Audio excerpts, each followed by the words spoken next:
Hey foodie friends, welcome back to Getting Saucy with Chef Lin. Today I have a special treat for you. I'm going to show you how to make the delicious Korean side dish or banchan kimchi. I hope you're ready to spice up your life. Now let's get saucy. Before we begin making our kimchi, let's see what goes into it. So we're going to need some Napa cabbage, daikon, scallions, kosher salt, ginger, garlic, sugar, chili flakes, and fish sauce. All right, now let's get these veggies ready for their transformation into our spicy superstars. First, we need to peel the daikon until there's no skin left. Next, we're going to cut our cabbage into half and then quarters and remove the core from the center. Then we're going to cut the cabbage into strips of about 1 to 2 inches and throw those all in a large bowl. And then we're going to sprinkle over the kosher salt. We're just going to massage this cabbage with all the salt, start helping break it down and release some of the liquids.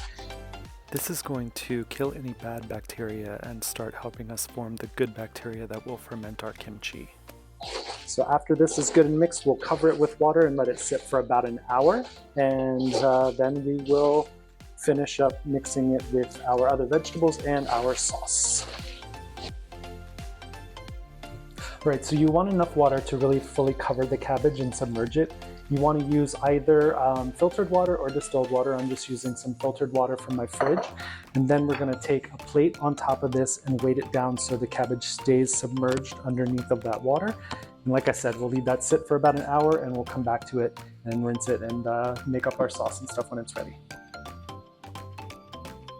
Now to prepare our other vegetables.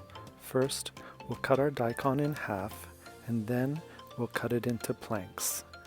We'll stack those up and cut each stack of planks into sticks. Then we're going to cut our scallions into about 1-inch pieces and get those on a plate. Okay, so our cabbage soaked for about an hour and then I drained off that soaking water and rinsed it in cold water 3 times. It's in a colander in my sink, just draining. And now let's move on to the secret sauce.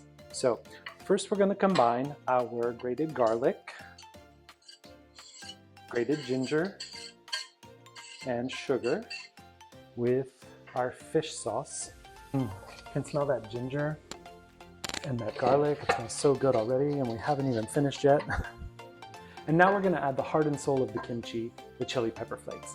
Be forewarned, this is going to get spicy and maybe a little feisty.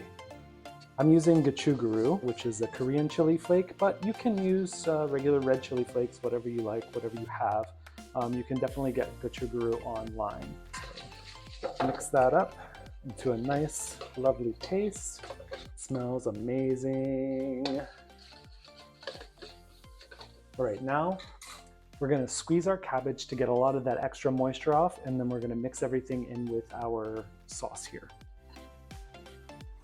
Okay, so I just pressed this down really nice to get all the extra moisture off there, like I said, as much as I could.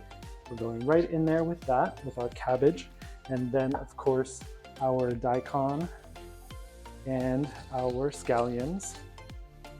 And we're gonna mix this by hand, which is why I have the gloves. You can go without gloves if you want to, but I'm telling you, you're gonna get stung and probably a little stained. You wanna do this just like when you put the salt on, you wanna kind of massage it gently, just so you get that paste mixed really well with all of these vegetables. And you might not think that's enough of what we made the dressing, but it's gonna be plenty, trust me. The cabbage is gonna release more liquid as this ferments, and so you're gonna have plenty of juice in there, plenty of liquid to make a delicious kimchi. Let me tell you what, guys, this smells so good already. I can't wait to taste this, but unfortunately, it's gonna take about 5 to 7 days before it's ready. I know, I should have told you that at the beginning. But no, listen, as this sits and ferments, it just gets better and better. You could definitely do this for 3-4 days. I personally like to go for at least 7 days just to get a nice tang and the fermented flavor of it. So I also, if you wanted to add more chili flake to make this spicier, I only did a tablespoon just because, you know, my husband doesn't like things as spicy as I do. But if you want it spicy, you could add up to, you know, 4 or 5 tablespoons of chili flake to this. Don't forget, you're going to get some heat from that ginger and that garlic as well, because it's, you know, finely grated fresh ginger and garlic. So think about that as you make this as well. So now that that is nicely mixed up, we are going to pack this into some jars. I've got a canning funnel. You don't have to do that, but it just helps to keep it from getting too messy.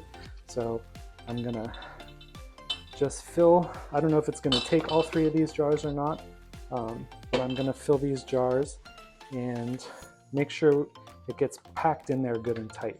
So I'm gonna take this little spatula and press it down. As I push this down, that liquid's really coming out. So that's why you wanna pack this in there good and tight. So you can see I have my jars filled, and as I push this down, the liquid really comes up over the top, which is great.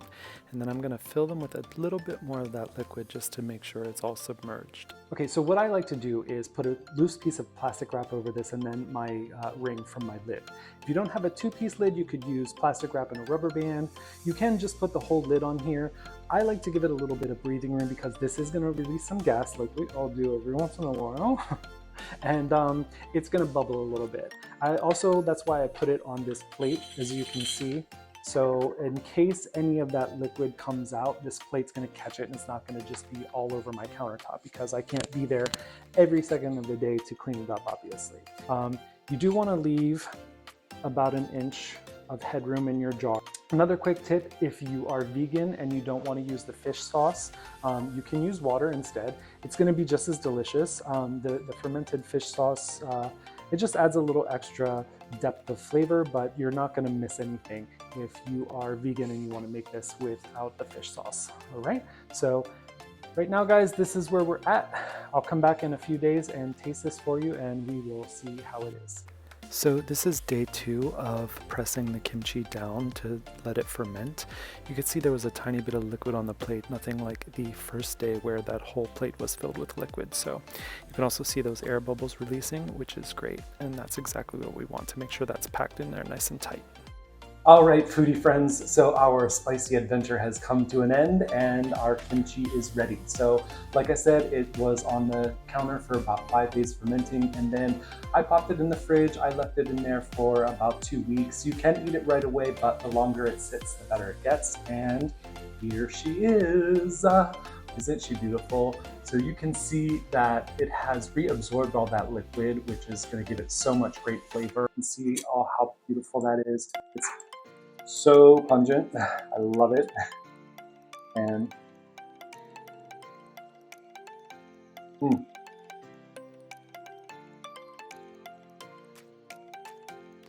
it's crunchy, it's tangy, a little bit spicy, but not too spicy. Kept it mild. You know, you can add, like I said in the video before, you can add as much chili flake as you like to this, up to like 5 tablespoons or more. I just like to keep it a little bit more mild. This is so good just as a side with some rice and, you know, meat or whatever. Great to drop in some soup. Makes an amazing fried rice, or throw it in some scrambled eggs in the morning. You're gonna love this, guys. It's so good. I hope you try it. Please let me know if you do. Check the description box below for a link to the full written recipe. Please hit that like button and subscribe, and you know, I'll see you guys next time. Thanks so much for joining me on Getting Saucy with Chef Lynn.